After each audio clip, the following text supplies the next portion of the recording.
Child models, when did you realize your childhood wasn't normal? When I was 7, sitting in an ice bath for 30 minutes to make my skin paler, my mom not letting me out despite my lips turning blue. Stop shivering or we'll start over, she said, scrolling through tomorrow's call sheet. The client specifically requested porcelain skin. The doorbell rang. 30 more seconds, my mother said, not looking up. The doorbell rang again, harder. Child Protective Services. We need to speak with you about your daughter. My mother's phone slipped from her hand, splashing into the ice water. Water dripped from my body as she wrapped me in a towel that was too small, meant for my face only. Before you think of tattletaling, remember what we did to your baby teeth, my father hissed as he pushed me toward the door. The CPS worker was a woman named Favor. A photographer sent us concerning photos from yesterday's shoot, bruising patterns and significant hair loss. My mother positioned herself behind Favor where only I could see her face twist into that look that meant the garage floor tonight. I forced my mouth into the pose from my comp card. Sweet, innocent, marketable. Everything's wonderful. I love modeling more than anything. Favor pulled out her tablet, zooming in on a behind-the-scenes photo. Why are there hand-shaped bruises on your arms covered with body makeup? I bruise easily. It's genetic. My mom helps cover them so clients don't worry.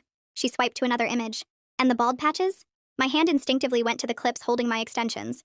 Just trying a new look. Very editorial. You're 10 years old. Why aren't you in school? My mother cut in. We homeschool between bookings. She earns more than you make in a year.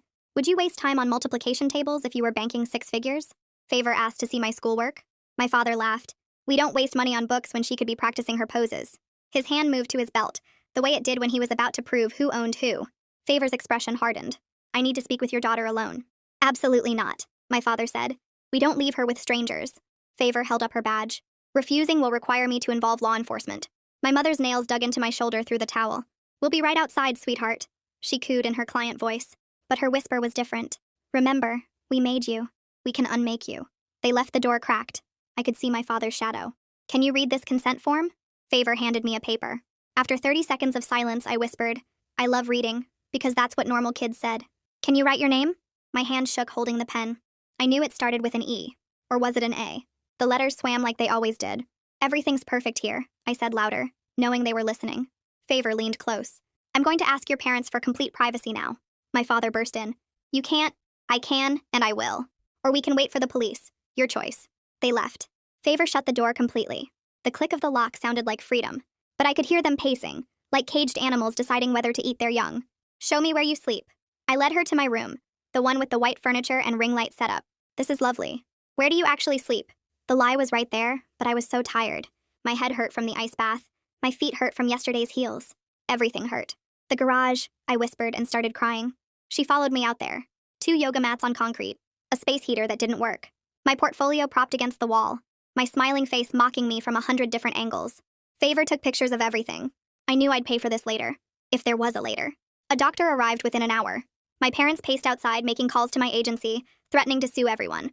The exam revealed everything. Stress fractures in both feet from standing in heels since I was 6. Malnutrition despite the healthy lifestyle my parents promoted to casting directors. Patches of scalp where hair would never grow back. Too much bleaching. Too many extensions ripped out in frustration when I couldn't hold a pose. When did you last eat a full meal? The doctor asked. I've been on ice cubes for 3 days. Beach shoot coming up. My stomach had stopped hurting yesterday. That's how I knew it was working. Favor looked through my portfolio, comparing recent photos to my early work. You've lost significant weight. I nodded. Size 00 earns more than size 2. Do you have friends? Play dates? Normal kid activities?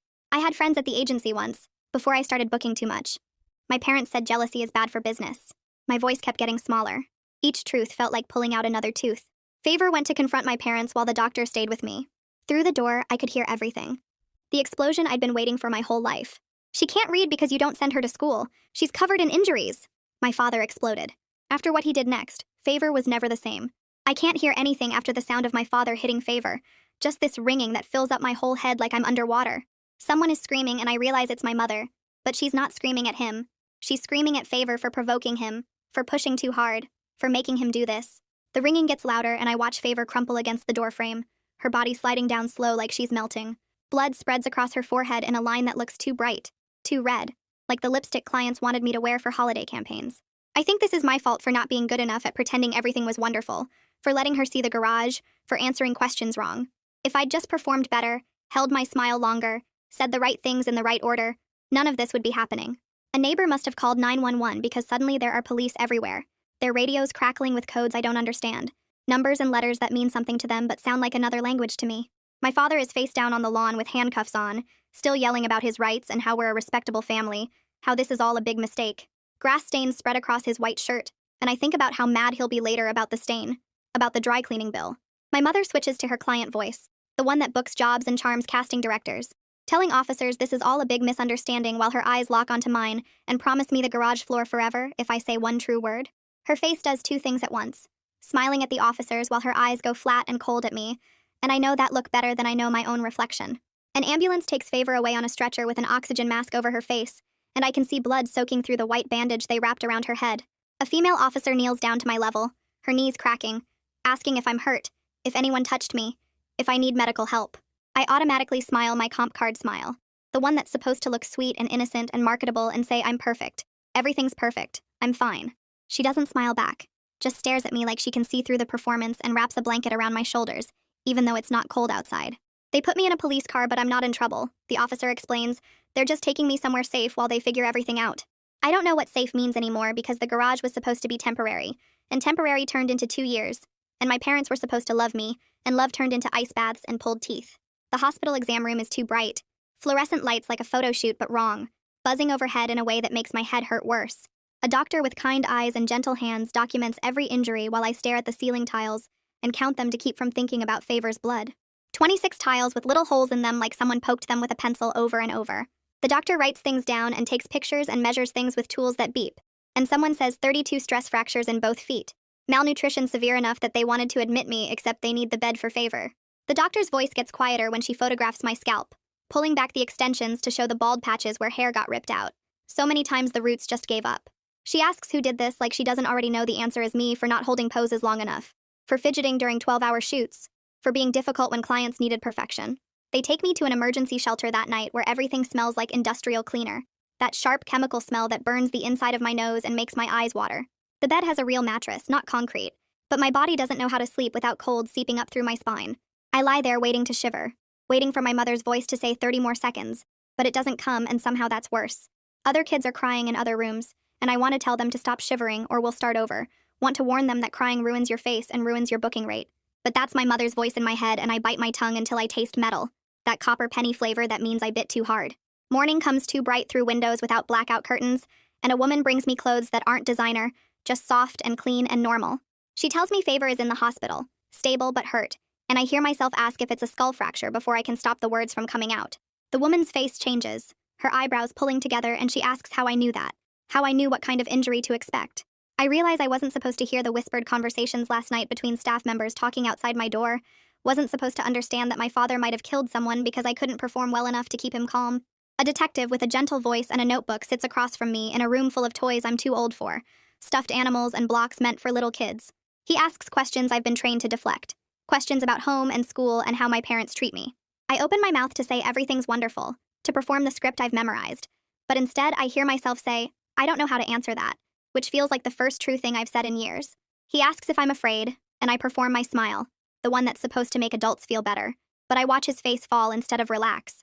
Something in me breaks a little bit more because even strangers can see through me now, can see past the performance to the broken thing underneath. There's a court hearing I don't attend, but people talk about it anyway, using words like temporary removal and dependency petition that sound like the legal version of unmake.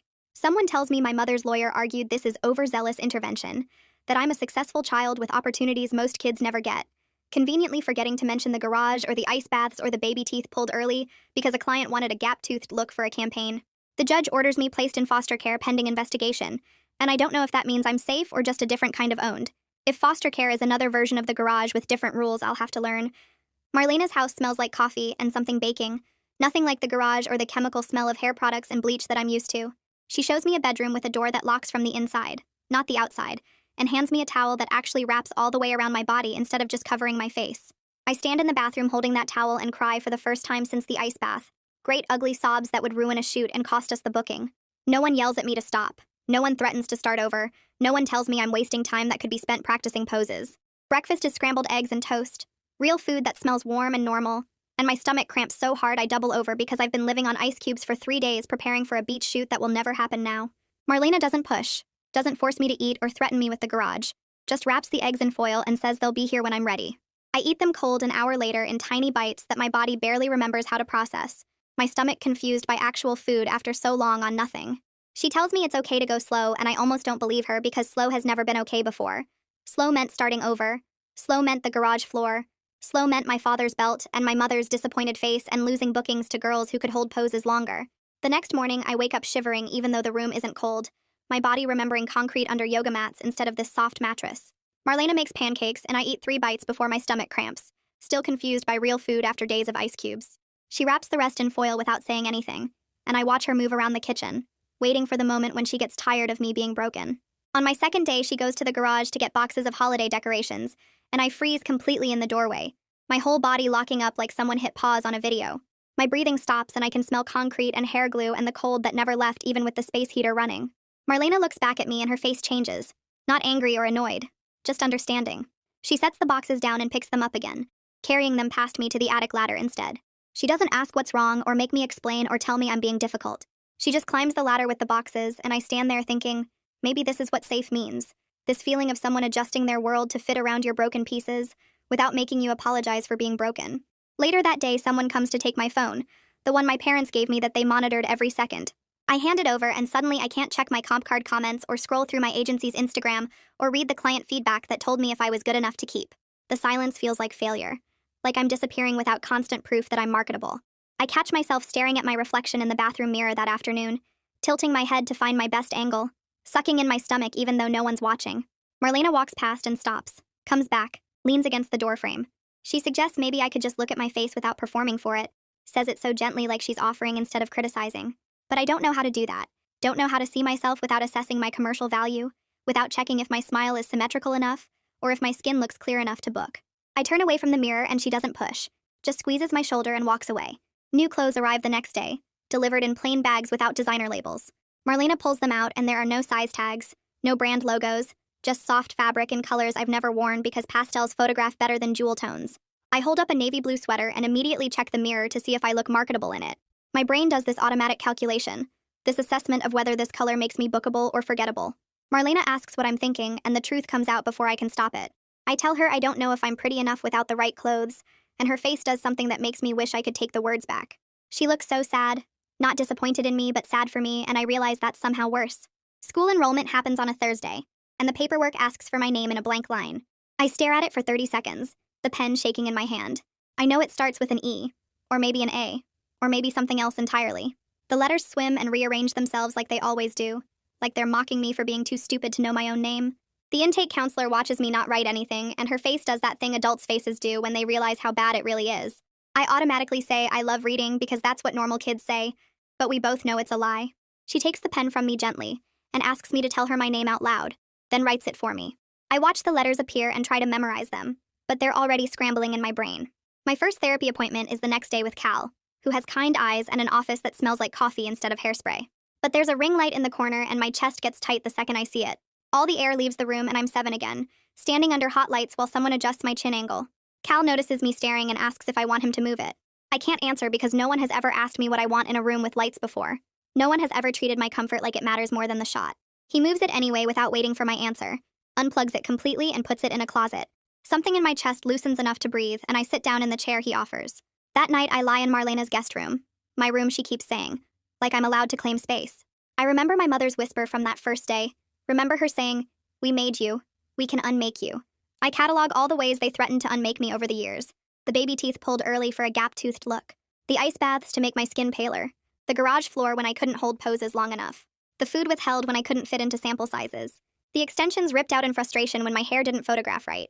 They made me into a product and I believed they could unmake me back into nothing, could erase me if I stopped being profitable. But lying here in a room with a lock on the inside, with a lamp that stays on because I asked for it to, I wonder if maybe they were wrong about what I'm made of. I decide something that feels small but huge at the same time. I'll answer one question honestly in every meeting with officials. Just one. No more performing perfection for people trying to help.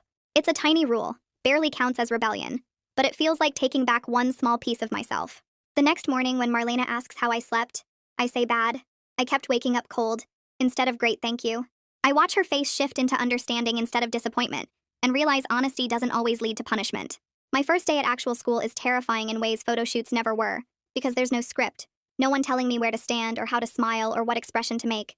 They place me 2 grades below where I should be for reading, and I sit by the door watching the exit like it might disappear if I look away. The other kids stare at me, and I automatically find my angles, position my body the way that photographs best. A girl asks if I want to share her crayons during art time, and I don't know how to answer because no one has ever offered to share anything with me without expecting something back. I take a red crayon and hold it like it might explode. The supervised visit happens the following week at a family center with cameras mounted in every corner and a social worker sitting against the wall taking notes. My mother arrives carrying a designer jacket, the kind clients provide for shoots, soft leather that costs more than most people make in a month. She tries to put it on me, saying it's for when I come home, for my next booking. Like this is all temporary. My hands shake as I leave it on the chair between us. The social worker writes something down and my mother's smile goes sharp, that look that used to mean the garage floor. I know I'll pay for this refusal somehow, someday, but right now I'm paying for it by choosing myself instead of choosing to be marketable. She asks about school and I tell her it's hard, I'm learning to read, and she flinches like I've said something embarrassing. There's a court hearing I don't attend, but Gregory tells me about it later. Judge Stephen Rainey reads my injuries into the official record, his voice steady as he lists them. Stress fractures in both feet from years and heels. Malnutrition despite the healthy lifestyle my parents promoted. Educational neglect severe enough that I can't read or write my own name. Scalp damage from extensions and bleaching. Something he calls severe psychological conditioning. My parents' lawyer calls it overzealous conditioning for a competitive industry, like there's a normal amount of zealous that includes ice baths and garage floors and pulled teeth. The judge orders continued foster placement, and my mother leaves the courthouse crying for cameras that aren't there, performing grief for an audience that doesn't exist. My mother's Facebook post goes live 3 days after the hearing. I see it because a girl at the school shows me on her phone during lunch, this long caption about government overreach and loving families torn apart by jealous strangers.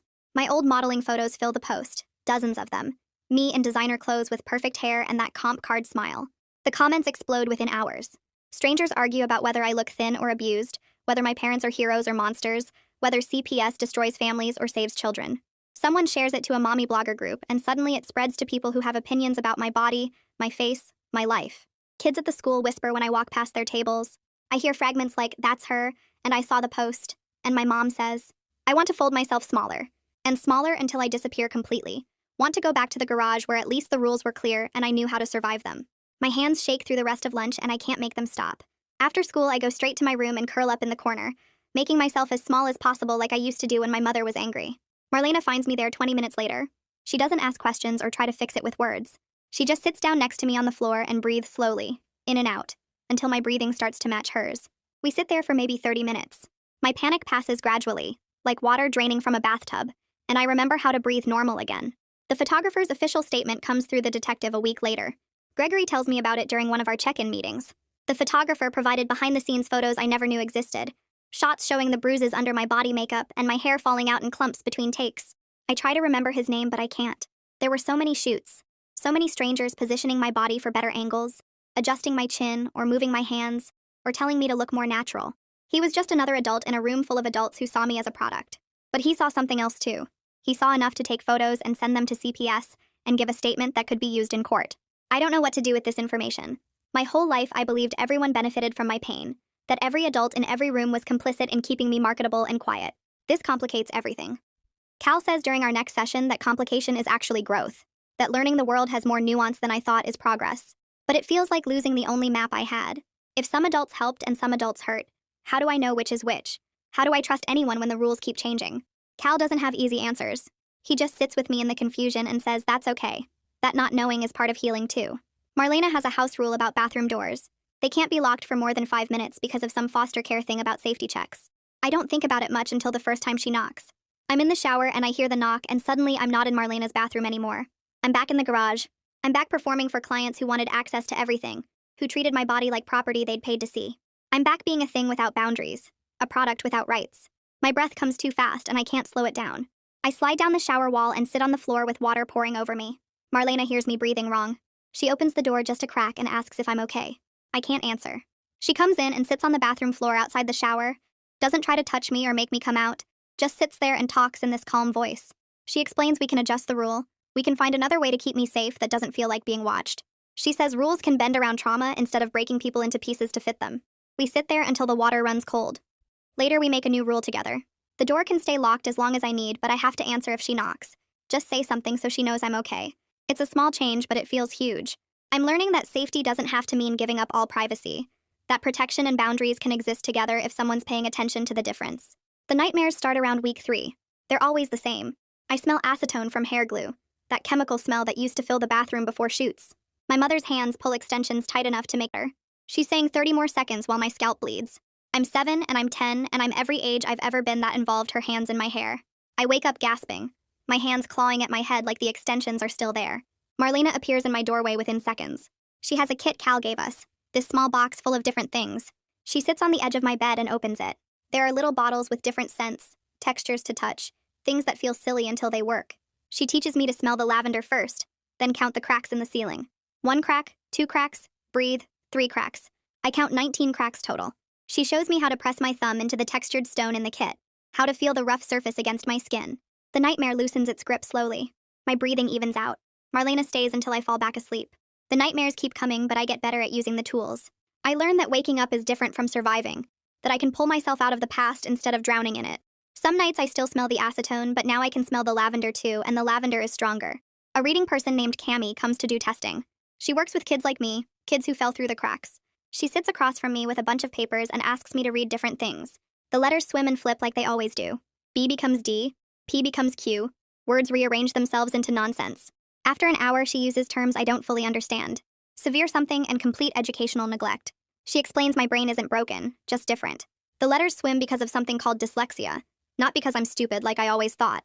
She shows me tools and ways to work with my brain instead of against it. Colored overlays that make the letters stay still. Special fonts that are easier to read. Techniques for breaking words into smaller pieces. I feel relief and sadness crash into each other inside my chest. All those years I thought I was too dumb to learn.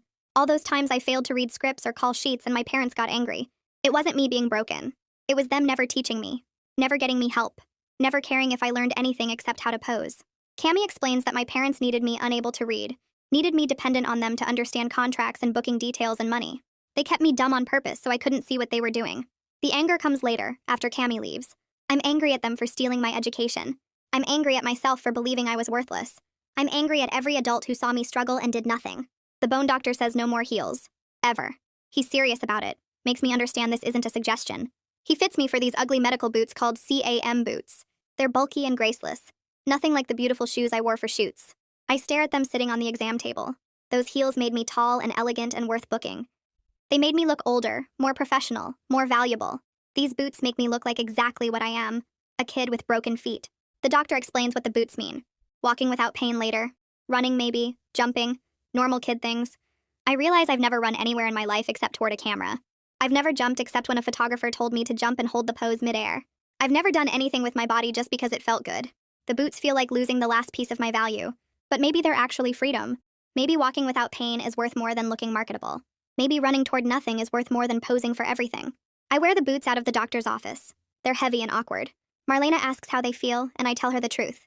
They feel like giving up and starting over at the same time. Gregory Payne sits across from me in his office and explains something I've never heard before.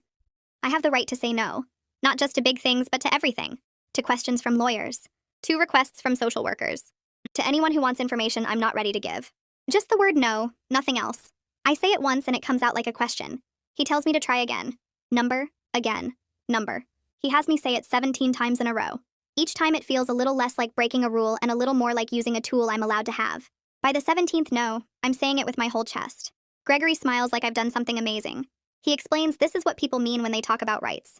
Permission to have limits that adults will actually respect. Permission to protect myself without apologizing. I think about all the times I wanted to say no. No to the ice baths, no to the heels, no to the garage, no to the cameras. I never knew I was allowed. Gregory says I'm allowed now. He says practicing with him makes it easier to use the word when I really need it. We spend the rest of the session practicing different ways to say no. No thank you. No, I'm not ready. No, I don't want to. Just no. Each version feels like taking back a piece of myself I thought was gone forever. The modeling agency leaves a voicemail on Marlena's phone. She plays it on speaker so I can hear. They want to rebrand me. They talk about the overcomer story, how we could book campaigns about surviving and thriving. They use words like inspirational and powerful. They explain how much money there is in the trauma recovery market. I listen for 30 seconds before I reach over and delete it. Marlena doesn't stop me. Cal says later that deleting it was progress, but it feels like closing a door I spent my whole life trying to keep open. My worth was supposed to come from being marketable. That's what my parents taught me. That's what every booking and every client and every paycheck confirmed. Now I'm choosing to be unmarketable on purpose. I'm choosing to keep my trauma private instead of selling it. I don't know who I am without a comp card to define me. I don't know what I'm worth if I'm not earning money. Cal says I'm worth everything just for existing, but I don't believe him yet. Maybe someday I will. For now, I just know I'm done performing, done being a product, done letting strangers consume my pain for their inspiration. The agency can find another kid to exploit. I'm learning to just be a kid instead. Favor's update comes through Gregory a few days later. She's been let out of the hospital, but she needs a cane now for balance problems. Maybe forever. The guilt hits me so hard I can't breathe. My chest gets tight and my vision goes spotty, and I have to sit down on the floor of Gregory's office. My father hurt her trying to protect me. She has permanent damage because I wasn't good enough at pretending everything was wonderful. She'll walk with a cane for the rest of her life because I existed wrong. Gregory talks me through the panic. He explains that my father's violence is his choice, not my result. He says Favor knew the risks and chose to protect me anyway. He says I'm not responsible for what my father did. But the guilt sits in my chest like concrete anyway. It's heavy and solid, and I can't move it no matter how much I understand intellectually that it's not my fault. Cal spends our entire next session on this. He reframes it over and over. Your father hurt her, not you. Your father's violence, not yours. Your father's choice, not your consequence. I hear the words, but they don't reach the place where the guilt lives. That place is deeper than words can go. I carry it with me everywhere. Every time I walk without a cane, I think about Favor walking with one. Every time I take a step that doesn't hurt, I think about her balance problems. The guilt doesn't go away just because I understand it's wrong. It sits there anyway, concrete in my chest, reminding me that someone else paid the price for my freedom. An anonymous note shows up in Marlena's mailbox 2 weeks later. Just one word written in block letters. Unmake. Marlena finds it and calls the police immediately. They come and bag it as evidence, dust the mailbox for prints, take photos of everything. I stand in the doorway watching, and I taste metal. It's the same taste I had when they pulled my baby teeth early for that gap-toothed campaign. Copper pennies, blood and fear mixed together. My mother's whisper echoes in my head. We made you. We can unmake you. The police finish their work and leave. Marlena moves through the house, checking every lock on every door and window. I follow her and watch her padlock the garage from the outside. She's trying to protect me, but the locked garage sends me spinning. I'm back there, trapped, sleeping on concrete with no way out. My breathing changes. Marlena notices immediately. She stops what she's doing and looks at me. Really looks at me. Then she moves the padlock inside instead. Shows me how to open it from here. She explains that protection doesn't have to feel like being trapped if someone's paying attention to the difference. I hold the key in my hand. It's small and cold. The garage is locked, but I can unlock it anytime I want. I'm safe but not imprisoned. Protected but not trapped. It's a tiny difference, but it changes everything. I sleep that night with the key under my pillow, my hand wrapped around it. Proof that I can open doors now instead of just being locked behind them. The school district paperwork arrives 3 days later in a thick envelope that Gregory brings to Marlena's house. He spreads the documents across the kitchen table while I stand in the doorway watching him sort through pages. 0 records of me in any educational database for the past 4 years. No enrollment forms, no attendance sheets, no transcripts, nothing that proves I ever existed as a student anywhere. My mother submitted her own records to the court in response. Homeschool logs with perfect handwriting that detail daily lessons in math and reading and science. I lean over Gregory's shoulder to look at the attendance sheets and my stomach drops. My signature sits at the bottom of every page, neat loops and curves I've never made in my life. I can see where she practiced getting it right because the first few pages show slight variations before settling into a consistent forgery. She signed my name better than I could ever write it myself. Gregory points to the lesson plans, detailed curriculum maps that describe teaching methods and learning objectives, all fiction written in my mother's careful script. The proof of their planning sits in neat manila folders, evidence that keeping me unable to read wasn't neglect, it was strategy. They needed me dependent. They needed me unable to understand contracts or check account statements or question anything they told me about bookings and earnings and what I was worth. The forged documents somehow feel worse than the ice baths because those were reactive, punishment for not being good enough. But this was methodical. This was them deciding years ago that my ignorance served them better than my education ever could. The court-ordered psychological evaluation happens in an office with certificates on the wall and a desk between me and the psychologist. She has kind eyes and a gentle voice, but the questions feel like traps. Can you read this paragraph? Can you write your full name and address? What grade are you in? When did you last attend a regular school? I use my one honest answer rule and admit I don't know to questions I should be able to answer at 10 years old. The shame burns in my chest, but I push through it because Gregory said honesty helps my case even when it hurts. She shows me a math problem and I stare at the numbers until they blur. She asks me to spell common words and I get 3 out of 10 right. She hands me a book meant for second graders and I stumble through one sentence in 5 minutes. Every failure gets documented with check marks on her form. The evaluation takes 2 hours, and by the end I feel stripped bare. Every gap in my knowledge exposed and measured and recorded. The psychologist's report arrives a week later, and Gregory reads parts of it to me. Phrases like institutional trauma and systematic deprivation and severe educational neglect. The words make me sound like a case study in a textbook instead of a person. Gregory explains these clinical terms will help prove my parents' abuse in court, but I just feel exposed, like everyone will know exactly how broken and stupid I am. He tries to reframe it as documentation of harm done to me, not evidence of my failure, but the shame sits heavy anyway. The modeling agency's lawyer sends a letter to Gregory's office claiming Favor's report damaged their reputation and cost them valuable clients. The letter threatens legal action for defamation and demands retraction of all statements made to CPS and media. Gregory shields me from most of the legal language but explains they're trying to intimidate us into silence, trying to make the cost of speaking up too high to maintain. I feel this surge of protectiveness for Favor that surprises me with its intensity. She took a skull fracture because she wouldn't be silent about what she saw. She walks with a cane now because she kept pushing when my parents told her to leave. I ask Gregory if I can write her a letter and he says yes immediately. We sit together at his desk and he helps me dictate because I still can't write well enough to say what I mean. I tell her thank you for not leaving. I tell her I'm sorry my father hurt her. I tell her I'm learning to read now and maybe someday I'll be able to write my own letters without help. Gregory types every word exactly as I say it, and we print it on nice paper and mail it to the hospital where she's doing rehabilitation. The envelope feels important in my hands, proof that I can say thank you even when my hands can't form the words yet. Marlena takes me to the mall the following Saturday to buy new shoes now that my feet are healing. We walk through the bright corridors past stores with mannequins and windows, and I'm fine until we pass a shop with spotlights, the kind they use for shoots. Bright white light that washes out all the shadows and makes everything look clean and perfect and cold. My breath catches in my chest and suddenly I'm 7 years old sitting in an ice bath with my lips turning blue. I'm 8 years old in heels that pinch. I'm 9 years old holding poses until my muscles shake. Every age I've ever been that involved performing under lights crashes into me at once and I can't breathe. My vision tunnels. The mall sounds fade to ringing. Marlena notices immediately and crouches to my eye level right there in the middle of the shopping center. She doesn't ask what's wrong or tell me to calm down. She just starts counting floor tiles with me. 1 tile, 2 tiles, breathe, 3 tiles. Her voice is steady and calm and she counts slowly enough that I can follow.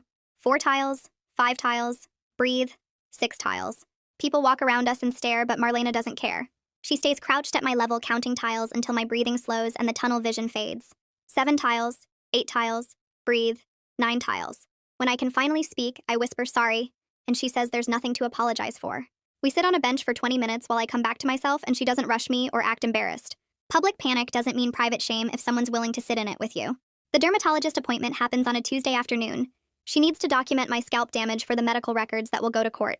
I sit in the exam chair while she sections my hair with clips and takes photos with a medical camera. Every click makes me flinch. Every flash sends my heart racing. But she explains these pictures are mine. For documentation, not distribution. For healing, not selling. She shows me the infected follicles on her computer screen, red and swollen where extensions pulled too hard for too long. She points out the permanent scarring, pale patches of scalp where hair will never grow back no matter what treatments we try. She names it traction alopecia from chronic extension use and writes it in my chart with codes and medical terminology. My body gets to be medical instead of marketable for the first time.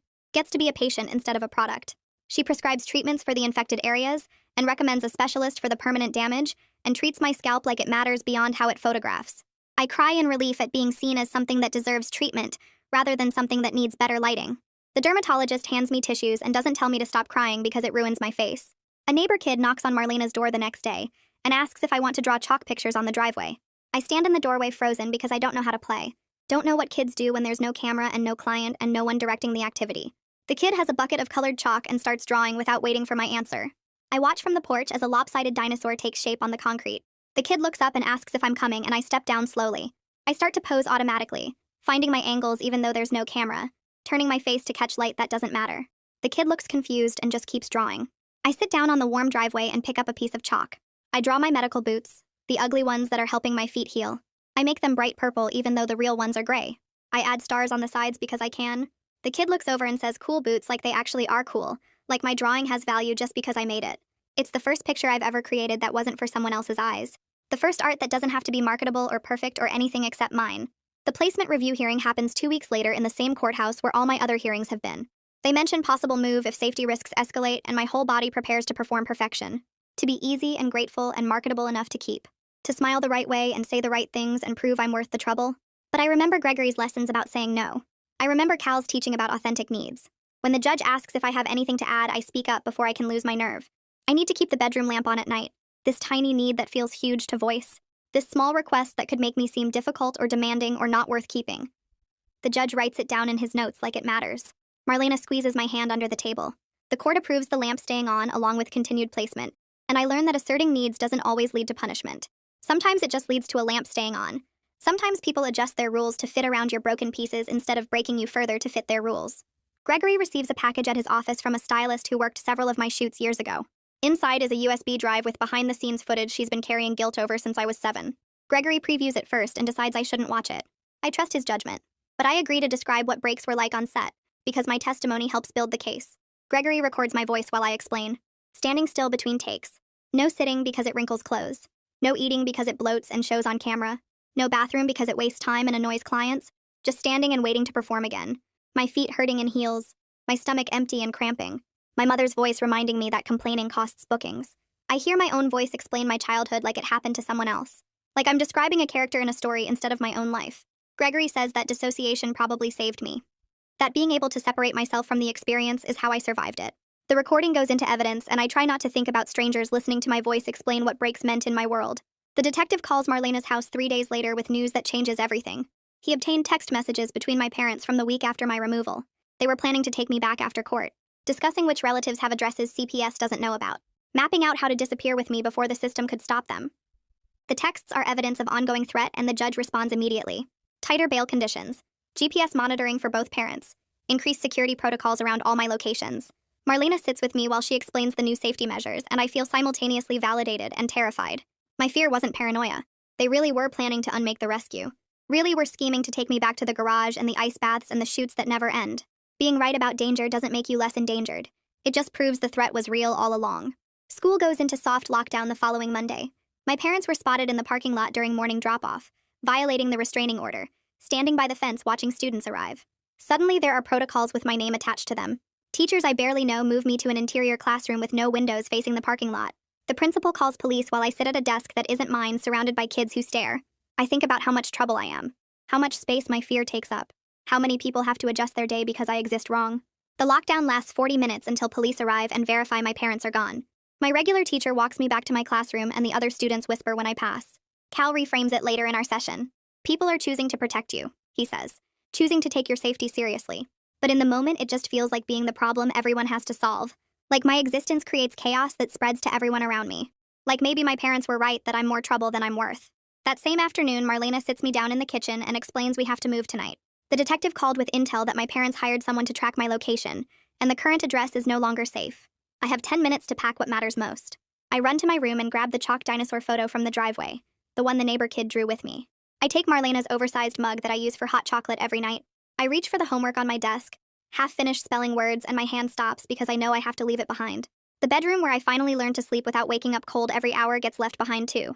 Marlena loads 2 suitcases into her car, and we drive to an address she won't tell me until we get there. She promises we'll make new bedtime routines in the new place. New hot chocolate nights. New everything. I stare out the window and think about how safety keeps moving. How every time I start to trust a space, it gets taken away. Protection means losing the small things I just started to believe were mine. The new apartment is smaller with bars on the windows that make my chest tight. Marlena shows me which bedroom is mine, and I unpack the chalk photo and the mug, and that's all I have of the place where I was learning to be safe. 3 days later, I start at a different school where nobody knows my story yet. The teacher is younger than my last one, and she asks for volunteers to read aloud from the chapter book on her desk. Hands shoot up around the room. I say pass without the usual lie about loving reading.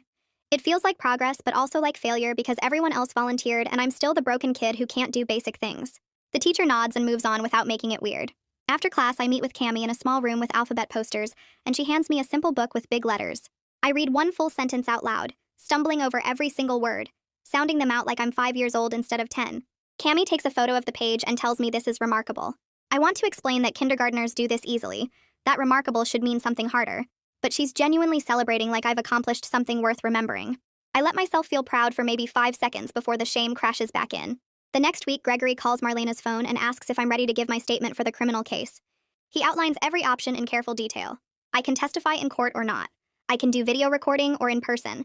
I can have support people with me or go alone. I can answer prosecutor questions or submit a written statement. He lists each choice without pushing me toward any particular one. I tell him I'll do a recorded video statement, but only in a room that feels safe, not a courtroom. I want Cal there with me. I absolutely will not testify in front of a jury because I can't perform my trauma for an audience, even if it helps put my parents in prison. The prosecutor will be disappointed, but that's not my problem. Gregory writes down my boundaries and says he'll make sure they get respected. I learned that my comfort actually matters, even in a legal system that usually cares more about what other people need. 2 days after that, Favor shows up at the new apartment walking carefully with a cane. She moves slower than I remember, and her balance seems off. She sits down at Marlena's kitchen table and apologizes for things that aren't her fault. She says she's sorry for not knocking louder earlier in her career, for all the times she saw warning signs with other families but didn't push hard enough. I tell her you did knock, and I mean it completely. She's the one who kept coming back to my house. She brought the tablet with all that evidence. She took a skull fracture from my father because she refused to leave without making sure I was safe. We both start crying a little, and Marlena makes tea for all three of us. I learned that repair isn't about perfect timing or doing everything right the first time. It's about showing up even when you're both still hurt from what happened.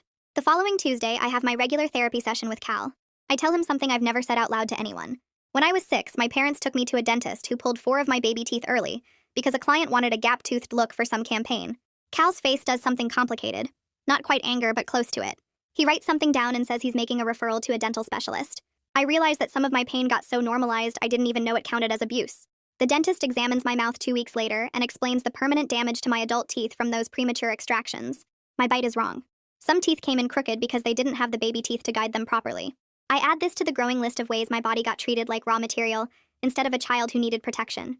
That same week, the modeling agency officially drops my parents as clients. The criminal charges made headlines, and suddenly the agency wants distance from the scandal. A gossip site leaks my initials within days, and comment sections explode with people debating whether my story is real or exaggerated. The school district blocks the website on all their computers. Marlena sets up parental controls on the internet at home so I can't see what strangers are saying about me. I feel protected and erased at the same time because my story is everywhere, but I'm not allowed to read how people are twisting it. Gregory explains this is temporary containment, not permanent silencing, but right now it feels like I'm still being controlled just by different people with supposedly better intentions. My parents file a civil lawsuit against CPS claiming wrongful removal and demanding my return. Talk radio picks up the story as an example of government overreach and parental rights violations. Gregory explains the likely outcomes over the phone. Nuisance suit, he says. Will probably get dismissed. Standard intimidation tactic. But I hear the radio clips anyway when Marlena accidentally leaves the car radio on. Hosts defending my parents' rights to raise me how they see fit. Callers arguing that successful child models prove the parents are doing something right. I start wondering if I'm the villain in someone else's version of this story. Cal works with me on holding 2 truths at the same time. Some people will always believe the wrong thing. That doesn't make my reality less real. On a Tuesday morning, I sit down with Cami and write my full first name correctly twice in a row without any help. She takes a photo of the paper like it's a museum-quality masterpiece. I keep that paper under my pillow when I get home and touch it at night when the doubts come back. Proof that I'm learning. Proof that my brain can do things I thought were impossible. It's just a name, my name, but it feels like claiming ownership of something that was always supposed to belong to me. The criminal statement recording happens in a child-friendly room at the courthouse with soft furniture and tissue boxes on every surface. They set up a ring light for video quality, and my chest immediately gets tight. I ask them to turn it off. They do it right away without arguing and switch to natural lighting from the windows. I tell my whole story in shadows instead of spotlights. My voice shakes but doesn't actually break. I answer questions about ice baths and garage floors and baby teeth pulled for aesthetics. When it's done, the ADA thanks me like I've given her something valuable instead of just bleeding my childhood into an official court record.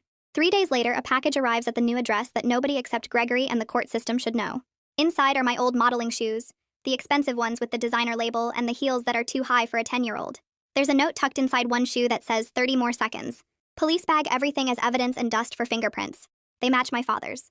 The restraining order violation means immediate legal consequences for him. I stare at those perfect shoes, remembering how they made me tall and valuable and in constant pain. I feel rage instead of fear for the first time since this all started. Gregory calls later and says anger is progress. I believe him because this fury feels clean and righteous. It feels like I'm finally allowed to be mad at what they did to me, instead of ashamed of what I couldn't prevent. The preliminary hearing happens on a Tuesday morning without me there, but Gregory goes and calls me after to explain what went down. Some of the charges got thrown out on technical stuff I don't really understand. Something about paperwork timing and evidence rules, but the big ones stuck. Criminal child abuse, educational neglect, and assault on a social worker all got bound over for trial, which Gregory says means the judge thinks there's enough proof to keep going. He tells me Favor testified and her hands shook the whole time, but her voice stayed steady, and the judge wrote down everything she said about finding me in the garage and my father's attack. My mother cried through the whole thing, Gregory says, doing that performance crying she used to do for clients when she wanted sympathy bookings, but my father just stared straight ahead like he was posing for a headshot. Neither of them looked sorry, Gregory tells me, just mad they got caught, and I think about how that's exactly right, because they never thought the rules applied to them. It's not the big dramatic justice I see on TV where everyone claps and the bad guys get dragged away in handcuffs. But Gregory explains it's still real consequences, still accountability, and I'm learning that justice in real life is messy and incomplete, but it still counts for something. 3 weeks later, there's another court date, and this time it's about me, about where I live and for how long. The judge reviews Marlena's home, the safety protocols at the new address, all my therapy progress and school attendance, and then he signs papers that Gregory explains mean extended foster guardianship. The stability plan gets filed with something called permanency language, which sounds fancy, but Gregory breaks it down simple. It means long-term, he says. Means I'm not getting shuffled around to different houses anymore unless something goes really wrong. Means this placement is meant to last. Marlena picks me up from Gregory's office after, and we stop at a frame shop on the way home, and she gets the court order put in a nice frame with my name on a little plate at the bottom. She hangs it in my room right next to the light switch where I'll see it every time I turn the lights on. This legal document that says I get to stay. And I start crying because I've never had anything permanent in my whole life except scars and bad memories. Marlena hugs me and says the crying is okay. Says happy tears count just as much as sad ones. And I think about how weird it is to cry because something good happened instead of because something hurt. The criminal case moves forward, but my parents' lawyer works out a deal to avoid going to trial, and Gregory explains what that means over the phone while I'm doing homework at Marlena's kitchen table. Probation for both of them. Mandatory parenting classes that teach them how to not be terrible. Required psychological treatment to figure out why they thought ice baths. And garage floors were acceptable and absolutely zero unsupervised contact with me for at least 2 years. Maybe longer, depending on their progress. The civil lawsuit they filed against CPS gets dropped as part of the agreement, which Gregory says was always just a threat to scare people anyway. It's not prison. Not the dramatic sentencing where they get taken away in handcuffs and locked up forever like I sometimes imagined. But Gregory explains it's still accountability with teeth. Still consequences that require them to actually change instead of just saying sorry. The no contact order means I'm protected while they're supposedly becoming different people, and I feel cheated and relieved at the same time. This weird mix of wanting them punished harder, but also being glad I don't have to see them. Cal says during our next session that feeling two opposite things at once is totally normal. Says justice being complicated doesn't make it less real. And I try to believe him even though part of me wanted them to suffer the way they made me suffer. Another court date happens, and this one's about money. About all the earnings from my modeling that I never saw or controlled. The judge orders everything placed in something called a blocked trust account that my parents can't touch or access or borrow from, and suddenly I'm sitting in Gregory's office looking at bank statements that show numbers I didn't know existed. 6 figures, Gregory says, pointing at the total. Money I earned before I turned 10 by standing in heels and ice baths and perfect lighting. The statements show deposits from agencies and clients, hundreds of shoots worth of money that funded my parents' lifestyle while I slept on concrete and ate ice cubes to stay thin enough to book more work. I feel angry and relieved and sick to my stomach all at once because my childhood has a price tag now. A specific dollar amount that says this is what your pain was worth to them. This is what they got while you got stress fractures and bald patches and malnutrition. Gregory explains I'll get full control when I turn 18. That it's mine. And always was mine. And I try to imagine being 18 years old and adult enough to make decisions about money and life. But the future feels impossible and necessary at the same time. A letter arrives at Marlena's house from the modeling agency. Not addressed to my parents, but to me. And inside is a packet about new policies they're putting in place. Child Performer Protection Initiative, the header says in big professional letters, and the pages outline rules about working hours and required schooling and mandatory breaks and health monitoring. Favor's name appears in the consultant credits at the bottom, and Gregory explains she got asked to help write the policies because of her experience with my case. The agency never mentions my name anywhere in the materials, keeps it all vague and general. But I know these rules exist because of what happened to me, because someone finally noticed, and now they have to pretend they care. I feel cynical about it, about symbolic changes that won't give me back the years I lost. But there's also this small, cautious hope that maybe the next kid gets caught sooner. Maybe these policies mean something for someone else, even if they're too late for me. Cal reminds me during therapy that systemic change is slow and imperfect and still matters, that real reform happens in small steps, not dramatic sweeps, and I try to believe him even though these new policies feel like putting a Band-Aid on a broken bone. On a Saturday morning, I wake up and make a decision that feels huge even though it's technically small. I'm done with modeling. Completely done. Not taking a break or keeping my options open or waiting to see how I feel later. Just finished. Marlena helps me gather all my comp cards and portfolio books from where they've been stored in her attic, and we spread them out on the living room floor. Hundreds of photos of me at different ages looking perfect and marketable and exhausted. I keep one photo, just one. The headshot from when I was 9 where you can see the tiredness behind my smile if you know to look for it. That photo goes in a memory box as proof I survived being a product, evidence that this really happened and I made it out. And all the rest goes into storage boxes that Marlena tapes shut and labels with today's date. She asks if I'm absolutely sure about this choice, and I say yes with my whole chest. Say it loud and certain, and letting go feels like grief and relief twisted together into something I can finally carry. The comp cards that used to define my worth get packed away where they can't tell me who I'm supposed to be anymore, and I think about how weird it is to feel sad and free at the same time. Favor sends me a text message on a Wednesday afternoon while I'm at the school. Just 4 words that make me read it over and over. Proud of your nose, it says. And I save it in a special folder on the phone Marlena got me. A folder of messages to look at when I forget I'm allowed to have boundaries and make choices. Gregory tells me later that Favor went back to work part-time, that she's doing her own trauma therapy now to process what happened. And I think about how we're both learning to walk differently now. Her with a cane because of the skull fracture, and me without performing because I'm trying to figure out who I am when I'm not posing. We're both adjusting to bodies that got hurt protecting something important, both learning that surviving changes you in ways that don't just go away when the danger ends. Gregory says we're both survivors now, not just me. And I'm starting to understand that survival isn't something you do alone in a garage. It's something people do for each other. With each other. This whole network of choosing to show up even when it costs you something. After months of supervised visits where social workers watched every interaction, the court finally approves my first unsupervised playdate, and the neighbor kid comes over on a Saturday to draw chalk pictures again. We sit on Marlena's warm driveway with a bucket of colored chalk between us and draw dinosaurs and boots and houses with big windows that let in light. I take my cam boots off to feel the sun-heated concrete under my feet. This simple thing I never got to do during modeling because my feet were always locked in heels or wrapped in bandages. The kid asks why I'm smiling, and I realize I am. Not the comp card smile I learned to make on command, but a real one that uses different muscles in my face. Muscles I forgot existed. I say I don't know because I genuinely don't know what unprompted happiness feels like. Don't have words for this feeling of just existing without performing. But I'm learning what it means to smile because something feels good, instead of because someone's paying me to look happy. Reading progress happens slowly, and then suddenly. Months of intensive work with Cami building up to the moment where I write a full one-page story without help. It's about a towel that actually fits all the way around a kid's body. Simple and short, but mine. My words arranged in my order saying what I want them to say. My teacher asks if she can post it on the classboard, and I panic for a second. That old fear of being displayed. And judged and found not good enough. But then I realize she's celebrating me, not selling me. Showing my work because she's proud, not because it's marketable. There's a difference between visibility as exploitation and visibility as acknowledgement. And I'm learning to tell them apart, even when my brain wants to make everything feel like a transaction.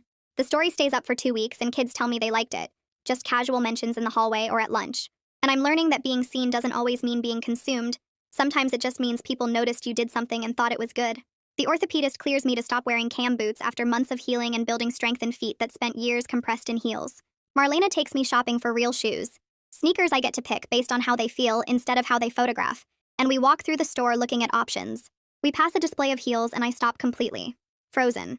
Staring at them like they're a test I might fail. I remember how heels made me tall and elegant and valuable. How clients specifically requested them. How my parents bought expensive pairs. And made me practice walking in them until my feet bled. And for a second I want to try them on just to see if I still know how. Marlena doesn't rush me or drag me away or tell me what to feel. Just stands next to me and waits while I make a choice. I turn away from the heels and walk toward the sneakers. Choose comfort over aesthetics for maybe the first time in my life. And I learn that temptation doesn't have to mean surrender. Sometimes it's just a memory you get to leave behind while you pick something better. The family center where they schedule the visit smells like fake flowers and floor cleaner. Nothing like Marlena's house or the garage. A social worker sits in the corner with a clipboard, watching everything, and my parents arrive separately because the court order says they can't be together without supervision. My mother brings a designer jacket, the kind clients use to provide for shoots, and tries to put it on me, but I leave it on the chair between us. She switches to her client voice, asking about school and saying my sneakers are cute, and I answer with the truth instead of performing. School is hard. I'm learning to read. These are my comfortable clothes. Her face does something complicated, like she's trying to process a version of me that doesn't know how to be marketable anymore, and I watch her struggle to find the right response when I won't give her the script she's expecting. My father sits across from us and barely talks, just stares at his hands, and I realize his power only worked when I was small enough to unmake. I'm growing into someone he can't reshape anymore. Someone who says no and means it. Someone who chooses sneakers over heels and truth over performance. The hour passes slowly, and when the social worker says time's up, I stand without waiting for permission and walk out first. That night, the nightmare comes, but only once instead of every night like before. The smell of acetone and my mother's hands pulling extensions tight enough to make my scalp bleed. I wake up gasping, but I don't scream for Marlena. Just reach for the lavender sachet Cal gave me and breathe in the smell until the garage fades.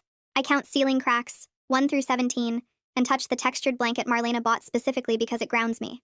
The garage is a memory, not a destination, I tell myself, and some nights I even believe it. I still wake up cold sometimes, but I can pull a real blanket over myself now, thick and warm, and the difference between then and now gets clearer even when my brain tries to blur them together.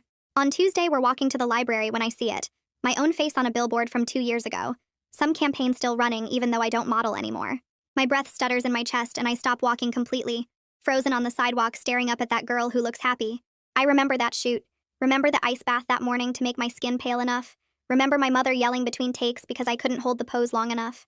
The disconnect between the image and the reality makes me dizzy, like I'm splitting into two people, the product on the billboard and the kid standing here in sneakers. I pull out my phone with shaking hands and text Cal. Use the crisis plan we practiced for moments like this. He calls back within a minute and talks me through grounding, his voice steady and calm while I count things I can see. 5 cars, 3 trees, 1 billboard with my face that isn't really me anymore. He stays on the phone until I can breathe normally again, until I can walk past my own commodified face without disappearing into it. The letter arrives on Friday, delivered to Marlena's house even though my mother isn't supposed to know this address. My hands shake holding the envelope, seeing her handwriting, and Marlena finds me staring at it in the kitchen. She offers to return it unopened, and I choose that. Choose not to read whatever performance of remorse or manipulation is inside. The detective comes within an hour and bags it as evidence of restraining order violation, and I feel powerful for the first time. Powerful enough to refuse access to my own thoughts. Cal says later that choosing not to engage is different from being silenced, and I'm learning that sometimes the strongest thing you can do is walk away from people who only know how to hurt you. The court review happens 9 months after the doorbell rang, and I sit in the waiting area while Gregory talks to the judge about my progress. When they call me in, the courtroom feels huge and official. Nothing like the family center with its fake flowers. The judge asks if I feel safe, and I say yes without performing the answer, without checking my angles or smoothing my voice into something marketable. Just yes, because it's true most days now. Because Marlena's house has locks on the inside, and meals without punishment, and a bedroom where I get to sleep above ground. Gregory reports that I'm thriving in placement, that the trauma symptoms are decreasing, that I'm building skills for future independence, and the judge extends guardianship with permanency language that means I'm not getting moved again. Favor invites me to read at a support group in her office, and I write 3 paragraphs about what it feels like to learn your body belongs to you. My voice shakes reading it aloud but doesn't break, and when I finish, other survivors nod like they understand. My story isn't just evidence or entertainment anymore, it's connection. It's proof that other people survived too, and we're all learning how to exist without performing. Favor sits in the back with her cane and smiles at me like I've done something brave, and I smile back because maybe I have. Maybe using your voice after it's been stolen counts as courage even when your hands shake holding the paper. Marlena throws a small celebration that Tuesday. Cupcakes instead of kale chips and balloons instead of ring lights. She gives me a new towel embroidered with my name in letters I can finally read, and I cry a little because I've never owned anything that was just mine before. Nothing that wasn't for shoots or clients or making me more marketable. We don't celebrate survival because that feels too heavy. Just celebrate Tuesday. Celebrate being 10 years old and allowed to eat sugar and make a mess. The neighbor kid comes over and we play a board game I don't know the rules to, and losing feels fun instead of dangerous. I'm learning that childhood is supposed to include joy without performance metrics attached. That playing isn't practice for anything. It's just playing. The school project asks us to sign our names on a corkboard for a community art piece, and I write my full name legibly without help or shame. I pin it up without asking if it's marketable, without checking angles or lighting. Just my name among other names like I'm a regular kid who belongs here. My teacher takes a photo for the school newsletter and asks permission first, and I say yes because this photo is about participation, not perfection. I'm learning the difference between being documented and being exploited, between someone capturing a moment and someone selling my image to strangers who think they own pieces of me. 10 months after the doorbell rang, I'm sitting in my room with the door locked from the inside and the lamp on because I asked for it to stay on. The ring light stays unplugged in the closet, a relic of a life I survived but don't have to return to. Favor is back at work part-time with a cane and trauma therapy, learning to walk again after my father's violence. My parents are in court-ordered treatment with no contact allowed, supposedly learning to be different people, though I don't know if that's possible. Marlena is downstairs making dinner that I'll eat slowly without punishment. Real food that I get to taste instead of ice cubes and empty promises. I can write my name and read simple books and wear comfortable clothes and say no when I need to. Nothing is perfect. I still have nightmares sometimes. Still flinch at camera flashes. Still struggle with trust and food and believing I'm allowed to take up space. But everyone is better than when that doorbell rang. I'm safer. Favor is healing. The system made changes, however small, and I'm learning that recovery isn't about erasing what happened. It's about building a life where the past doesn't own the future.